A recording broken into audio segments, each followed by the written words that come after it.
ಕರ್ನಾಟಕದ ಉಪಮುಖ್ಯಮಂತ್ರಿ ಹಾಗೂ ಜಲಸಂಪನ್ಮೂಲ ಸಚಿವ ಡಿಕೆ ಶಿವಕುಮಾರ್ ಅವರು ರಚಿಸಿರುವ ವಿಶಿಷ್ಟ ಕೃತಿ ನೀರಿನ ಹೆಜ್ಜೆಯನ್ನ ಮುಖ್ಯಮಂತ್ರಿ ಸಿದ್ದರಾಮಯ್ಯ ಅವರು ಶುಕ್ರವಾರ ವಿಧಾನಸೌಧದ ಬ್ಯಾಂಕ್ವೆಟ್ ಹಾಲ್ನಲ್ಲಿ ದೀಪ ಬೆಳಗುವುದರ ಮೂಲಕ ಅಧಿಕೃತವಾಗಿ ಬಿಡುಗಡೆ ಮಾಡಿದರು.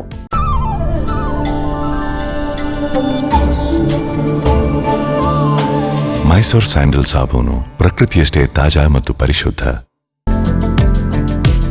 ನೀರನ್ನು ನೀಲಿ ಬಂಗಾರಕ್ಕೆ ಹೋಲಿಸಿದ ಡಿಸಿಎಂ ಡಿಕೆ ಶಿವಕುಮಾರ್ ಅವರು ಈ ಪುಸ್ತಕ ಕೇವಲ ಇಲಾಖಾ ವರದಿಯಾಗದೆ ರಾಜ್ಯದ ಜಲ ಇತಿಹಾಸ, ಪ್ರಸ್ತುತ ಸವಾಲುಗಳು ಹಾಗೂ ನೀರಿನ ನಿರ್ವಹಣೆಗೆ ಭವಿಷ್ಯದ ಯೋಜನೆಗಳ ಕುರಿತ ಒಂದು ಗಂಭೀರ ಅಧ್ಯಯನವಾಗಿದೆ ಎಂದು ತಿಳಿಸಿದರು. ಈ ಕೃತಿಯಲ್ಲಿ ಜಲ ವಿವಾದ ಒಪ್ಪಂದಗಳು, ತೀರ್ಪುಗಳು, 10 ರಾಜ್ಯಗಳ ನದಿಗಳ ವಿಚಾರ, ಅಂತಾರಾಷ್ಟ್ರೀಯ ಒಪ್ಪಂದಗಳು ಮತ್ತು ರಾಜ್ಯದ ನದಿಗಳ ಇತಿಹಾಸದ ಕುರಿತು ಆಳವಾದ ಮಾಹಿತಿಯನ್ನ ನೀಡಲಾಗಿದೆ. ವಿಶೇಷವಾಗಿ ನೀರಾವರಿ ವಿಷಯದಲ್ಲಿ ಮಾಜಿ ಪ್ರಧಾನಿ ಎಚ್.ಡಿ. ದೇವೇಗೌಡರು ತೆಗೆದುಕೊಂಡ ತೀರ್ಮಾನಗಳು, ಒಪ್ಪಂದಗಳು ಹಾಗೂ ಅವುಗಳ ಯಶಸ್ಸನ್ನು ಯಾವುದೇ ರಾಜಕೀಯ ಲೇಪವಿಲ್ಲದೆ ಅಭಿನಂದಿಸಿ ಉಲ್ಲೇಖಿಸಲಾಗಿದೆ ಎಂದು ಡಿಕೆ ಶಿವಕುಮಾರ್ ಸ್ಪಷ್ಟಪಡಿಸಿದರು. ಈ ಸಂದರ್ಭದಲ್ಲಿ ಡಿಕೆ ಶಿವಕುಮಾರ್ ಅವರು ತಮ್ಮ ಹಿಂದಿನ ಇಂಧನ ಇಲಾಖೆಯ ಅನುಭವವನ್ನ ಹಂಚಿಕೊಂಡರು. ಪಾವಗಡದಲ್ಲಿ ರೈತರ ಜಮೀನನ್ನ ಸ್ವಾಧೀನಪಡಿಸಿಕೊಳ್ಳದೆ 13,000 ಎಕರೆಯಲ್ಲಿ ಸೋಲಾರ್ ಪಾರ್ಕ್ ಸ್ಥಾಪಿಸಿರುವ ಬಗ್ಗೆ ಮಾತನಾಡಿದರು. ನೀರು ನೀಲಿ ಬಂಗಾರ, ಈ ಜವಾಬ್ದಾರಿಯನ್ನ ನಾನು ಹಿಂದೆ ಸಿದ್ದರಾಮಯ್ಯನವರ ಕಾಲದಲ್ಲಿ ಮಿನಿಸ್ಟರ್ ಆಗಿದ್ದೆ, ಅಂದ್ರೆ ಇಂದಿನ ಸಚಿವರಾಗಿದ್ದೆ. ಅದಾದ್ಮೇಲೆ ಕುಮಾರಸ್ವಾಮಿ ಅವರ ಕಾಲ ಬಂತು, ಕೊಲ್ಯೂಷನ್ ಗವರ್ಮೆಂಟ್. ನಾನು ಮಿನಿಸ್ಟರ್ ಆಗಿ ಕಂಟಿನ್ಯೂ ಆಗಬೇಕು ಅಂತೇಳಿ ನಾನು ಬೇಕು ಅಂತ ಕೇಳಿದೆ. ಕೊಲ್ಯೂಷನ್ ಗವರ್ಮೆಂಟ್ ನಾನು ಕಂಟಿನ್ಯೂ ಮಾಡಬೇಕು, ಇನ್ನೊಂದು 3-4 ಯೋಜನೆ ನನ್ನ ತಲೆಯಲ್ಲಿ ಇದೆ. ಅಷ್ಟೊತ್ತಿಗೆ ಇಡೀ ಪ್ರಪಂಚದ ಒಂದು ದೊಡ್ಡ ಅದ್ಭುತ ಇದು ನಮ್ಮ ಪಾವಗಡ ಸೋಲಾರ್ ಪಾರ್ಕ್. ಹಿಂದೆ ಯಾರ ಕೈಲಿ ಮಾಡಕ್ ಆಗ್ತದೇನೋ ಗೊತ್ತಿಲ್ಲ, ದೊಡ್ಡದು ಮಾಡ್ಬೋದು. ಆದ್ರೆ 1 ಎಕರೆ ಜಮೀನನ್ನು ಕೂಡ ಖರೀದಿ ಮಾಡದೆ ರೈತನ್ನು ಬಾಗಿ ಮಾಡಿಕೊಂಡು, ಅವತ್ ಕಾಲದಲ್ಲಿ ಕೇವಲ 40,000 ರೂಪಾಯಿ ಎಕರೆ ಇತ್ತಲ್ಲಿ ಪಾವಗಡದಲ್ಲಿ, ಅವನಿಗೆ ಹೋಗಿ ರೈತರನ್ನೆಲ್ಲ ಕುಂಡ್ರಿಸಿ ಒಪ್ಪಂದ ಮಾಡಿಕೊಂಡು 13,000 ಎಕರೆನ ಸೋಲಾರ್ ಪಾರ್ಕ್ ಅನ್ನ ಮಾಡಿ 2,400 ಮೆಗಾವ್ಯಾಟ್ ಉತ್ಪತ್ತಿ ಮಾಡಂತ ಏನು ಡಿಸಿಷನ್ ಮಾಡಿ ಅದನ್ನು ಮಾಡಿದೀವಲ್ಲ, ಅದೊಂದು ಇವತ್ತು ಹಿಸ್ಟ್ರಿ ಆಗಿ ಉಳ್ಕೊಂಡಿದೆ. ಮುಂದೆ ದೊಡ್ಡದಾಗ್ಬೋದು. ಈಗ ಬೇರೆ ರಾಜಸ್ಥಾನ, ಬೇರೆ ರಾಜ್ಯದಲ್ಲೆಲ್ಲ ಇನ್ನ ದೊಡ್ಡದು ಮಾಡ್ಲಿಕ್ಕೆಲ್ಲ ಹೊರಟಿದ್ದಾರೆ, ಆಗ್ಬೋದು. ಆದ್ರೆ ಯಾವ ಜಮೀನನ್ನು ಪರ್ಚೇಸ್ ಮಾಡದೆ, ಅಕ್ವಿಷನ್ ಮಾಡದೆ, ರೈತನಿಗೂ ಕೂಡ ಪ್ರತಿ ತಿಂಗಳಿಗೂ ಅವನ ವರ್ಷಕ್ಕೆ ಅವನಿಗೆ ತೆಗೆದುಕೊಂಡಂತ ತೀರ್ಮಾನ ಇದೆಯಲ್ಲ, ಇದು ಇತಿಹಾಸ ಪುಟಕ್ಕೆ ಹೋಗ್ತದೆ.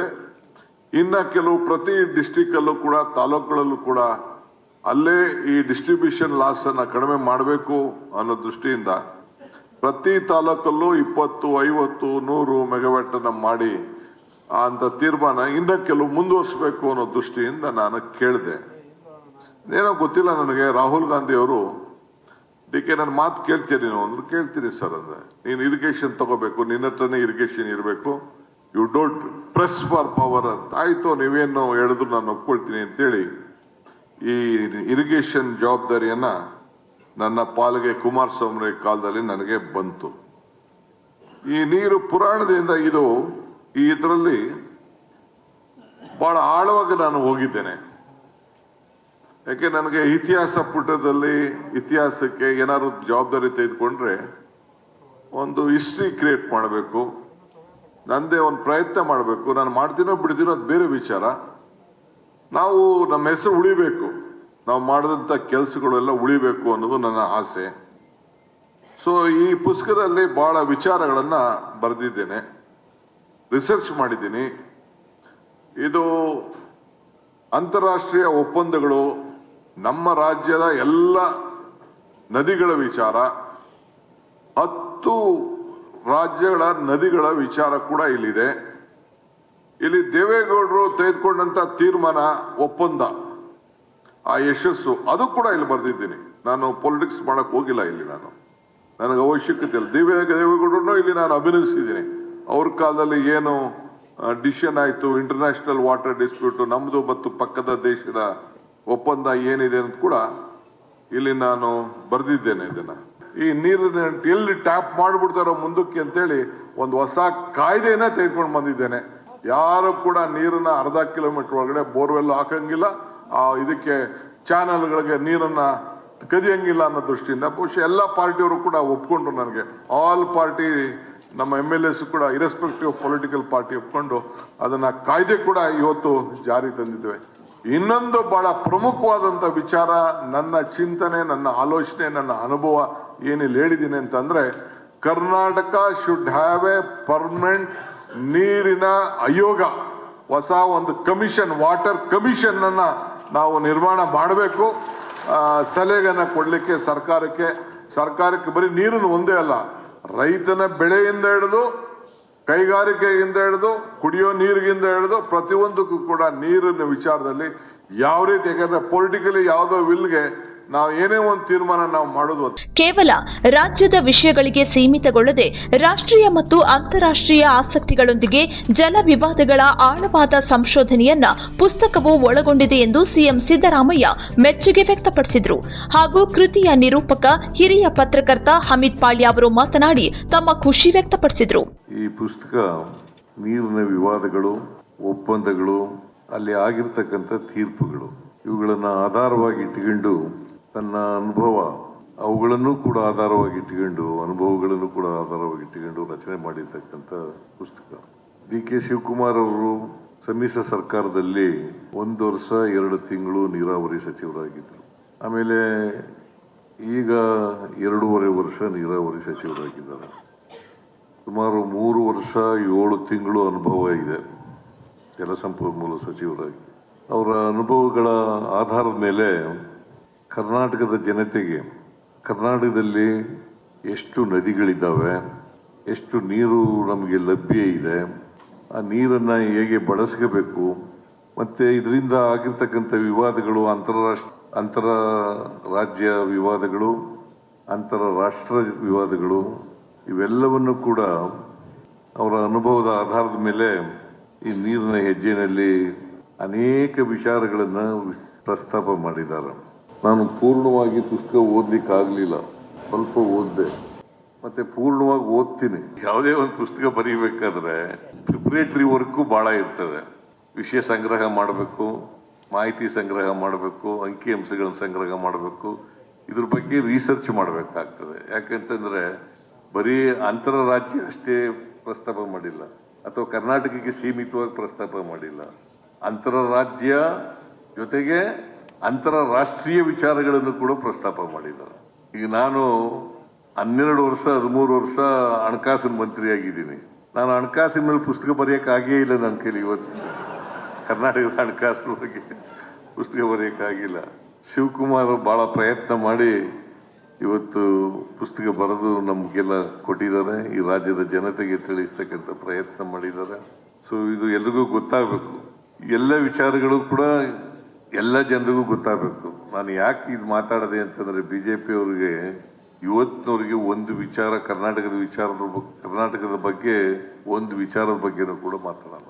ಇದನ್ನ ಅತ್ಯಂತ ಸಂತೋಷದಿಂದ ಬಿಡುಗಡೆ ಮಾಡಿದ್ದೀನಿ. ಜನರ ಮುಂದೆ ಈ ಪುಸ್ತಕ ಇವತ್ತು ಅನಾವರಣ ಆಗಿದೆ. ನೀವೆಲ್ಲ ಓದ್ತೀರಿ ಅಂತಕ್ಕಂಥದ್ದು ನನ್ನ ಭಾವನೆ. ನೀವು ಓದಿ ನಿಮ್ಮ ಅಭಿಪ್ರಾಯಗಳನ್ನ ನನಗೆ ತಿಳಿಸಬೇಡಿ, DK ಶಿವಕುಮಾರ್ಗೆ ತಿಳಿಸಿ. ಇಲಾಖೆಗೆ ಅಷ್ಟೇ ಅಲ್ಲ, ಇಡೀ ರಾಜ್ಯಕ್ಕೆ, ದೇಶಕ್ಕೆ ನನ್ನ ಮನವಿನೂ ಕೂಡ ಇದೆ ಸಾಹೇಬರಿಗೆ, ಇದನ್ನ ಇಂಗ್ಲಿಷಿಗೆ ತರ್ಜುಮೆ ಮಾಡಿ ಎಲ್ಲರಿಗೂ ಸಿಕ್ಕೋ ರೀತಿ ಆಗಬೇಕು, ಮತ್ತು ಹೊರಗಡೆ ಬುಕ್ ಸ್ಟಾಲ್ಗಳಲ್ಲೂ ಎಲ್ಲರಿಗೂ ಸಿಕ್ಕೋ ರೀತಿ ಆಗಬೇಕು. ಅಷ್ಟೊಂದು ವಿಚಾರಗಳನ್ನ ಇದರಲ್ಲಿ ಅವರು ಹೇಳಿದ್ದಾರೆ. ಸುಮಾರು 314 ಪುಟಗಳ ಈ ಪುಸ್ತಕದಲ್ಲಿ ಇಡೀ ದೇಶದ ಜಲಸಂಪನ್ಮೂಲ ಇಲಾಖೆಯ ಸಮಗ್ರ ಮಾಹಿತಿಯನ್ನು ಅವರು ಕಟ್ಟಿಕೊಟ್ಟಿದ್ದಾರೆ. ಜೊತೆಗೆ ಈ ಪುಸ್ತಕದ ಮಹತ್ವ ಮತ್ತು ಯಾಕೆ ಇಷ್ಟೊಂದು ವಿಶೇಷತೆ, ಪ್ರತಿಷ್ಠಿತ ಬ್ಯಾಂಕ್ವೆಟ್ ಹಾಲಲ್ಲಿ ಉದ್ಘಾಟನೆ ಆಗ್ತಾ ಇದೆ ಅಂದಾಗ DK ಶಿವಕುಮಾರ್ ಸಾಹೇಬರು ಬರೆದಿರುವ ಈ ಪುಸ್ತಕ ಅನ್ನೋದ್ರ ಬಗ್ಗೆ ಬಹಳಷ್ಟು ಜನಕ್ಕೆ ಒಂದು ಇದಾಗುತ್ತೆ, DK ಶಿವಕುಮಾರ್ ಸಾಹೇಬರು ಪುಸ್ತಕ ಬರೆದ್ರ ಅಂತ. ಯಾಕೆಂದ್ರೆ ಸಹಜವಾಗಿ DK ಶಿವಕುಮಾರ್ ಸಾಹೇಬರು 24/7 ಪೊಲಿಟಿಷಿಯನ್ಸ್. ರಾಜಕಾರಣ ಅಂತ ಗೊತ್ತೇ ಇರುತ್ತೆ ನಿಮಗೆ, ಚುನಾವಣೆ, ಸೋಲು, ಗೆಲುವು, ಈ ರಾಜಕಾರಣವೇ ಒಂದು ಗದ್ದಲ ಗೌಜಿನ ಒಂದು ವಿಚಾರ. ಅದು ಅಂತಹ ಸಂದರ್ಭದಲ್ಲೂ ಕೂಡ ತಾನು ಒಂದು ಪುಸ್ತಕವನ್ನು ಮಾಡಬೇಕು ಅನ್ನುವ ಆಲೋಚನೆ ಅವರಿಗೆ ಬಂದಿದ್ದು ಮತ್ತು ಅದನ್ನ ಅವರು ಸಿದ್ಧಪಡಿಸಿದ್ದು. ಅದಕ್ಕೆ ಬೇಕಾದಂಥ ಏಕಾಗ್ರತೆ ಇದೆಯಲ್ಲ, ಸಹಜವಾಗಿ ಒಬ್ಬ ರಾಜಕಾರಣಿಗಳಿಗೆ ಈ ಸಹಜವಾಗಿ ಜನ ಏನ್ ಮಾಡ್ತಾರೆ, ರಾಜಕಾರಣಿಗಳು ಅಂದ್ರೆ ಒಂದು ಸಿನಿಕತನದಿಂದ ನೋಡ್ತಾರೆ. ಆದರೆ ಅವರಿಗಿರುವ ಅಭಿರುಚಿಗಳು, ಹವ್ಯಾಸಗಳು ಮತ್ತು ವಿಚಾರಧಾರೆಗಳಿದೆಯಲ್ಲ, ಬಹಳಷ್ಟು ಸಂದರ್ಭದಲ್ಲಿ ಅವರು ಲೇಖಕರಾಗಿ ಹೊರಹೊಮ್ಮಿದ್ದಷ್ಟೇ ಅಲ್ಲ, ಅವರೊಬ್ಬ ವಿದ್ಯಾರ್ಥಿ, ಒಬ್ಬ ಅಪ್ಪಟ ದೈವಭಕ್ತ, ಒಬ್ಬ ಪ್ರೊಫೆಷನಲ್ ಪೊಲಿಟಿಷಿಯನ್, ಯಶಸ್ವಿ ಉದ್ಯಮಿ, ಹೀಗೆ ಅವರಿಗೆ ಹಲವಾರು ವಿಚಾರಧಾರೆಗಳಿದೆ. ವಿದ್ಯಾರ್ಥಿ ಅಂದಾಗ ನೋಡಿ, ಅವರು ನಿಗಿನಿಗಿ ಮಧ್ಯ ವಯಸ್ಸಿನಲ್ಲಿ ಕ್ಯಾಬಿನೆಟ್ ಮಂತ್ರಿಯಾಗಿದ್ದಾಗ ನಾನು ಮಾಸ್ಟರ್ ಡಿಗ್ರಿ ಮಾಡಬೇಕು ಅಂತ ಹೇಳಿ ವಿದ್ಯಾಭ್ಯಾಸ ಮಾಡಕ್ಕೆ ಹೋಗ್ತಾರೆ. ಅಂದರೆ ಅವರೊಳಗೆ ವಿದ್ಯಾರ್ಥಿ ಜಾಗೃತ ಆಗಿದ್ದಾನೆ, ನಾನು ಕಲಿಬೇಕು ಅನ್ನೋ ಉತ್ಸಾಹ ಆ ವಯಸ್ಸಿನಲ್ಲೂ ಕ್ಯಾಬಿನೆಟ್ ಮಂತ್ರಿಯಾಗಿದ್ದಾಗ ಇದ್ದ ಆ ವಿದ್ಯಾರ್ಥಿಯ ಜಾಗೃತಿ, ಅದು ಸಹಜವಾಗಿ ಯಾರಿಗಾರು ಅಧಿಕಾರ ಸಿಕ್ಕಿದಾಗ ಬಹಳ ಕಷ್ಟದ ಕೆಲಸ ಅದು. ಅವರು MA ಪದವಿಯನ್ನು ಪಡೀತಾರೆ. ಅದರ ಜೊತೆಗೆ ಅವ್ರು ನೋಡಿ, ಅವರೊಳಗೊಬ್ಬ ಕವಿ ಕೂಡ ಇದ್ದಾನೆ ಅಂತ ಹೇಳಿ ಅನೇಕ ಸಂದರ್ಭದಲ್ಲಿ DK ಶಿವಕುಮಾರ್ ಇಲ್ಲಿರೋರು ಬಲ್ಲವರಿಗೆ, ಅವರ ಸ್ನೇಹಿತರು, ಅಭಿಮಾನಿಗಳು, ಅದಕ್ಕೆ ಎಲ್ರಿಗೂ ಗೊತ್ತಿರುತ್ತೆ. ಅವರನ್ನ ಬಹಳಷ್ಟು ಕಣಕ್ಕೆ ಬರೋದು ಬಂಡೆ ಬಂಡೆ ಅಂತ ಹೇಳಿ ವ್ಯಂಗ್ಯವಾಗಿ ಅಥವಾ ಹೀಗಳೆಯೋ ಕೆಲಸವನ್ನು ಮಾಡ್ತಾರೆ. ಅವ್ರು ಅದನ್ನ ಯಾವತ್ತೂ ನೆಗೆಟಿವ್ ಆಗಿ ತಗೊಳ್ಳೇ ಇಲ್ಲ, ಪಾಸಿಟಿವ್ ಆಗಿ ತಗೊಂಡಿರೋದು. ಒಂದು ಕವನನೇ ರಚನೆ ಮಾಡ್ಬಿಟ್ರು ಅದ್ರ ಮೇಲೆ. ಕಲ್ಲು ಪ್ರಕೃತಿ, ಕಡಿದರೆ ಆಕೃತಿ, ಪೂಜಿಸಿದರೆ ಪ್ರಕೃತಿ ಅಂತ ಹೇಳಿ ಒಂದು ಕವನ ರಚನೆ ಮಾಡ್ಬಿಟ್ರು ಅಂತೇಳಿ. Publicity is an oxygen for every politician ಅಂತ. ಅದು ಪಬ್ಲಿಸಿಟಿ ಬೇಕು ಅಂತ ಹೇಳಿ ಪ್ರಚಾರ ಬಯಸ್ತವರಲ್ಲ, ಕೆಲಸ ಮಾಡ್ತಾ ಹೋದ್ರು ಸ್ವತಃ ಪ್ರಚಾರ ಅವ್ರ ಹಿಂದೆ ಬರ್ತಾ ಹೋಯ್ತು.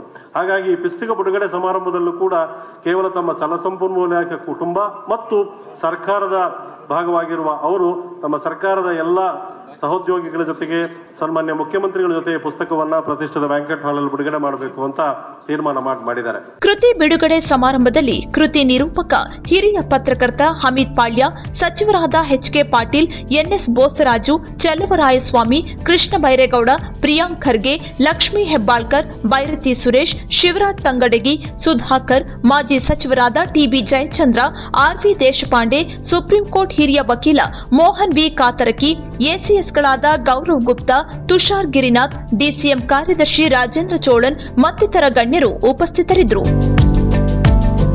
ನೀರಿನ ಹೆಜ್ಜೆ ಕೃತಿಯು ಕರ್ನಾಟಕ ಎದುರಿಸುತ್ತಿರುವ ಜಲ ಸವಾಲುಗಳಿಗೆ ಒಂದು ಸಮಗ್ರ ನೀಲ ನಕಾಶೆಯನ್ನು ಒದಗಿಸುವ ನಿರೀಕ್ಷೆ ಇದೆ.